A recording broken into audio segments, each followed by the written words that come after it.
আসসালামু আলাইকুম গাইস, আপনারা সবাই কেমন আছেন? আশা করি সবাই ভালো আছেন। আলহামদুলিল্লাহ আমিও ভালো আছি। তো আজকে আমি আপনাদের সাথে যে রেসিপিটা শেয়ার করব, চাইলে আপনারা এই ডেজার্টটা ঈদেও বানিয়ে খেতে পারেন ইজিলিভাবে। আসলে আমরা ব্রেড দিয়ে চাইলে অনেক কিছু বানিয়ে খেতে পারি, অনেক মজার মজার জিনিস বানাতে পারি। সো সেরকমই আমি আজকেও একটা ব্রেড দিয়ে একটা জিনিস তৈরি করতে যাইতেছি, বাট যে রেসিপিটা তৈরি করবো সেটা আপনাদের সাথে শেয়ার করব। এটা হয়তো অনেকেই জানেন, এই রীতিমধ্যে আমি দেখছি ইউটিউবে এটা অনেক ভাইরাল, অনেকেই জানে এই রেসিপিটা নিয়ে। সো আমি কিভাবে তৈরি করি সেটা আমি আপনাদের সাথে শেয়ার করব। তো এখানে ব্রেডটাকে একটা ব্রেড বিভাগ করে নিয়েছি, পাশের কালো অংশটা ফেলে দিছি। আর যদি আপনি একবারে স্যান্ডউইচের যে রুটিটা পাওয়া যায় ওটার কিছু ফেলাইতে হয় না, ওটা যদি আপনারা কিনে আনেন তাহলে শুধু পিস করে নিলেই হবে। তো আসলে পিসটা আপনাদের উপরে ডিপেন্ড করবে, আপনারা কতটুকু বড় রাখতে চাচ্ছেন বা কতটুকু ছোট রাখতে চাইতেছেন। তো আমি এখানে আমার বাড়ির সামনে যেই দোকানে শপিংয়ে মলে যেগুলো আর কি পাওয়া যায়, যে ব্রেডগুলো ওগুলোই নিয়েছি। ওটার সাইড থেকে কেটে আমি লাল অংশটা ফেলে দিয়ে আমি দুটা ভাগ করে নিয়েছি, মাঝখান থেকে একটা পিস দুই ভাগ করে নিয়েছি। এবার এটাকে আমি মশমশা করে ভেজে নিচ্ছি।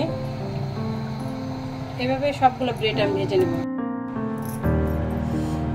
তো এখানে আমি নিয়ে নিয়েছি দুধ, হাফ কেজি দুধ নিয়েছি।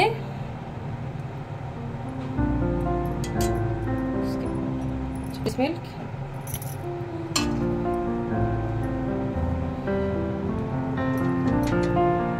কনডেন্স মিল্কটা আপনি এই কারণে দিবেন, কনডেন্স মিল্কে এটা অনেকটা ঘন হয়, খেতে ভালো লাগে, এটা মিষ্টির ব্যালেন্সটাও ভালো থাকে। চিনিটা যদি আপনি অ্যাভয়েড করতে চান তাহলে কনডেন্স মিল্ক দেবেন, আর যদি ক্রিমের স্বাদটা বেশি বাড়াতে চান তাহলে কনডেন্স মিল্ক দেবেন। তো দিয়ে দিলাম আমি কনডেন্স মিল্ক। এবার দিবি যেটা আমি একটু গুঁড়া দুধ দেবো।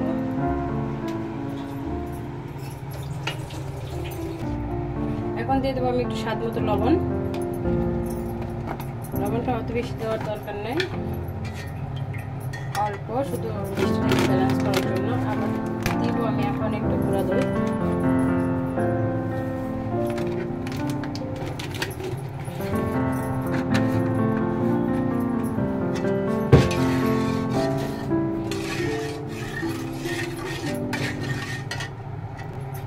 এখন যেটা দিব আমি একটু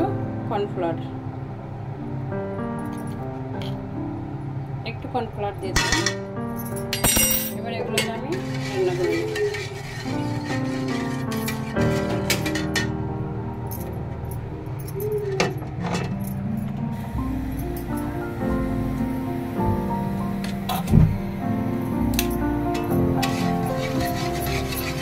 এখন সব জিনিসগুলোকে আমি ভালো করে মিশিয়ে নেব। মিশিয়ে এটাকে আমি ভালো করে রান্না করে দেবো। তো এখানে আমি কিছু ফ্রেশ নারকেল কুড়া দিয়ে দেবো, আমি দিচ্ছি। বাট এই ক্রিমগুলো যখন মানে আপনি খাবেন তখন কিন্তু নারকেলটা কেমন লাগলে খুব ভালো লাগবে, এই জন্যই আমি দিচ্ছি। অপশনাল পুরোটাই, আপনাদের মন চাইলে দিবেন, না মন চাইলে এটাকে স্কিপ করবেন। সব টোস্টগুলো আমি ভেজে নিয়েছিলাম তেলের মাঝে, ভেজে নিয়ে এটা হলো হুইপ ক্রিম, যেটা আমরা কেক বানাতে ইউজ করি, সেই হুইপ ক্রিমটা এটার মাঝে আমি ক্রিমটা লাগাই নিলাম। এবার আমি কিছু জেলি এখানে অ্যাড করে দেবো। এই জেলিটা আমি নিজেই বানিয়েছি, রুহু আফজা এবং আরেকটা রুহু আফজার স্মেলটা যেটা, এটা দিয়ে আমি এটাকে বানিয়েছি। এখন আমি আরেকটা টোস্টের লাগাই দিলাম। এইভাবে আমি সবগুলো বানিয়ে নিয়েছি, সবগুলো এভাবে আমি বানিয়ে নিয়েছি। দেখতে পাচ্ছি আমার হয়ে গেছে সবগুলো বানানো। এবার আমি বাকি, তো এখন আমি দিয়ে দেবো এটার উপর দিয়ে যে ক্রিমটা আমি বানায় রাখছি, মালাই ক্রিম, সেটা দিয়ে দেবো।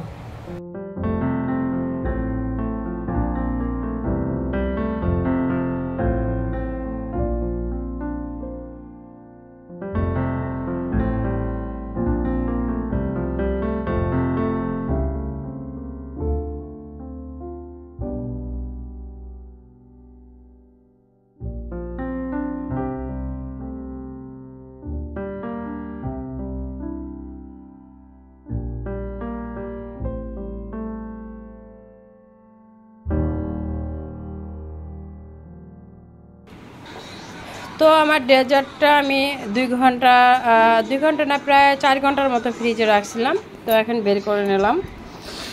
তো এটা ভিতরে কেমন হয়েছে সেটা আমি আপনাদের সাথে শেয়ার করব।